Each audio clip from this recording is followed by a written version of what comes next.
Hello everyone, আসসালামু আলাইকুম। আশা করছি যে যেখানে আছেন সবাই খুব ভালো আছেন। আজকে আমি আপনাদের জন্য নিয়ে এসেছি খুবই মজাদার দুটি ভর্তা রেসিপি। এই ঈদের সময় মাছ মাংস খেতে খেতে এখন আর কিছুই ভালো লাগছে না, তাই এই ভর্তা রেসিপি দুটি খেলে মুখের রুচি একদম ফিরে আসবে।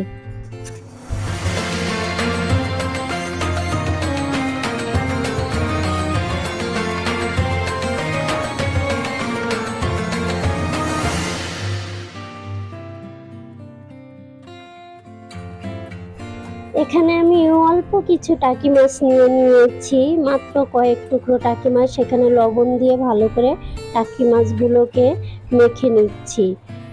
মেখে এই মাছগুলো আমি রেখে এখন চুলায় একটি কড়াই বসিয়ে সেখানে তেল দিয়ে দিচ্ছি 1.5 চামচ। তেলটা ভালো করে গরম হয়ে গেলে সেখানে আমি মাছগুলো দিয়ে দিচ্ছি। মাছগুলো দিয়ে ভালো করে মাছগুলোকে আমি ভেজে নেব। আমার মাছগুলো এক পাশ হয়ে গেছে, এখন আমি মাছগুলোকে উল্টিয়ে দিচ্ছি। এই সামান্য কয়েক টুকরো টাকি মাছ দিয়ে এত মজাদার একটি ভর্তা বানানো যায় যা আপনারা বাসায় ট্রাই না করলে বুঝবেন না। দেখুন আমার টাকি মাছগুলো সম্পূর্ণ হয়ে গেছে, এখন আমি সবগুলো মাছ উঠিয়ে নিচ্ছি। মাছগুলো উঠিয়ে সেখানে আমি দিয়ে দিচ্ছি কাঁচামরিচ ও রসুন। রসুন আর কাঁচামরিচগুলোকে আমি ভালো করে ভেজে নিচ্ছি। ভাজা হয়ে গেছে, এখন আমি কাঁচামরিচ আর রসুনগুলো উঠিয়ে নিব। কাঁচামরিচ আর রসুনগুলো আমি ভালো করে উঠিয়ে নিয়েছি। এখন আমি হাফ কাপ পেঁয়াজ কুচি দিয়ে দিচ্ছি। পেঁয়াজ কুচিগুলো আমি ভালো করে হালকা ভেজে নেব। দেখুন আমার পেঁয়াজগুলো হালকা ভাজা হয়ে গেছে। এইভাবে হালকা ভেজে ভর্তা বানালে খুবই ভালো লাগে, বেশি ভাজলে ভর্তা ভালো লাগে না। এখন আমি যে মাছগুলো ভেজে রেখেছিলাম ওই মাছের কাঁটাগুলো বেছে নিচ্ছি। ভালো করে মাছের কাঁটাগুলো বেছে নিলে তাহলে খেতে গেলে অতটা কাঁটা লাগে না। সবগুলো মাছের কাঁটা আমি বেছে নিয়েছি। দেখুন এই অল্প কিছু মাছ দিয়ে এত মজাদার একটি ভর্তা হয় তা ভাবতেই পারবেন না। এখন আমি একটি যে ছেঁচা আমরা ভর্তার জন্য যে ছেঁচনি ব্যবহার করি সেটা দিয়ে ছেঁচে এই ভর্তাটা তৈরি করব। প্রথমে আমি রসুন ও কাঁচামরিচ ভাজাটা আগে ভালো করে ছেঁচে নিচ্ছি। সে ছেঁচা হয়ে গেলে দেখুন রসুন আর কাঁচামরিচ আমার ছেঁচা হয়ে গেছে। এখন আমি এখানে দিয়ে দেব যে মাছগুলো রেখেছিলাম কাটা বেছে। এখন এই মাছগুলো আমি ভালো করে কিছুক্ষণ ছেঁচে নেব। এই ভর্তাটা যদি আমরা ঈদের দিনে মাছ মাংসের পাশাপাশি রাখি তাহলে তো কোনো তুলনাই হয় না।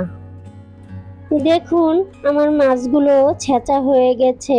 আমি এইভাবে মাছগুলোকে ছেঁচে নিয়েছি রসুন আর মরিচের সাথে। আপনারাও একটু ভালো করে ছেঁচে নেবেন, তাহলে ভর্তাটা খুবই ভালো লাগবে। এখন আমি এখানে হাফ চামচ আদা কুচি দিয়ে নিচ্ছি। তারপর দিয়ে দিচ্ছি স্বাদ মতো লবণ। লবণটা দেওয়া হয়ে গেলে তারপরে দিব ধনিয়া পাতা কুচি। ধনিয়া পাতাটা আপনাদের পছন্দ মতো দিয়ে নেবেন। এরপর যে পেঁয়াজগুলো আমি ভেজে রেখেছিলাম সেই পেঁয়াজগুলো দিয়ে দিচ্ছি। তারপরে দিয়ে দেব সরিষার তেল। সরিষার তেল না হলে তো আমাদের ভর্তা হয়ই না। যে কোনো ভর্তাই আমাদের সরিষার তেল দিতেই হবে। দেখুন আমার ভর্তাটা আবার সব কিছু দিয়ে আমি ভালো করে মিশিয়ে নিয়েছি। মেশানো হয়ে গেছে, এখন আমার ভর্তা একদম সম্পূর্ণ রেডি। দেখুন এইভাবে আমি সম্পূর্ণ ভর্তাটা মিশিয়ে নিয়েছি সব কিছুর সাথে। এখন আমি আপনাদেরকে পরিবেশন করে দেখাচ্ছি ভর্তাটা দেখতে কতটা লোভনীয় হয়েছে। দেখতে যেমন লোভনীয়, খেতেও খুবই মজাদার। এই ঈদের সময় আমাদের মাছ মাংস খেতে খেতে কিছুই যখন ভালো না লাগে তখন যদি এরকম দুটি ভর্তা হয় তাহলে তো কোনো তুলনাই হয় না, মুখের রুচি ফিরে আসবে। এখন আমি চলে যাচ্ছি পরবর্তী আরেকটি ভর্তার রেসিপিতে। প্রথমে আমি নিয়ে নিয়েছি কিছু শুকনো মরিচ। এই শুকনো মরিচগুলো ভাজা ছাড়াই। এরপর নিয়ে নেব রসুন, আগে থেকেই বেছে ছুলে রেখেছিলাম। এরপর দিয়ে দিচ্ছি সামান্য পানি। এই রসুন আর শুকনো মরিচ আমি ভাজা ছাড়াই ভর্তা বানাচ্ছি। এইভাবে ভর্তা বানালে খুবই ভালো লাগে। দেখুন, এই রসুন আর শুকনো মরিচগুলো আমি বেটে নিচ্ছি একদম মিহি করে। এইভাবে ভালো করে বেটে নিলে ভর্তাটা খুব ভালো লাগে। না হলে আপনারা ব্লেন্ডারে ব্লেন্ড করেও নিতে পারেন।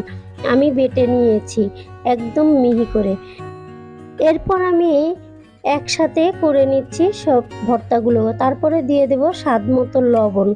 লবণটা দেওয়া হয়ে গেলে সেখানে দিয়ে দেব লেবুর রস। এই ভর্তার মেন উপকরণ হচ্ছে লেবুর রস। এই লেবুর রস দিয়ে এই শুকনা মরিচ আর রসুন ভর্তা বানালে এই ভর্তা এতটা মজাদার, যা নিমিষেই প্লেটের ভাত সব শেষ হয়ে যাবে। দেখুন, আমার এই রেসিপিটিও রেডি হয়ে গেছে। এত অল্প সময়ে এত ঝটপট একটি ভর্তার রেসিপি বানানো যায় আর এত মজাদার, যা ভাবতেই পারবেন না। আমার ভিডিওটি ভালো লাগলে অবশ্যই কমেন্ট বক্সে কমেন্ট করে জানাবেন। আল্লাহ হাফেজ।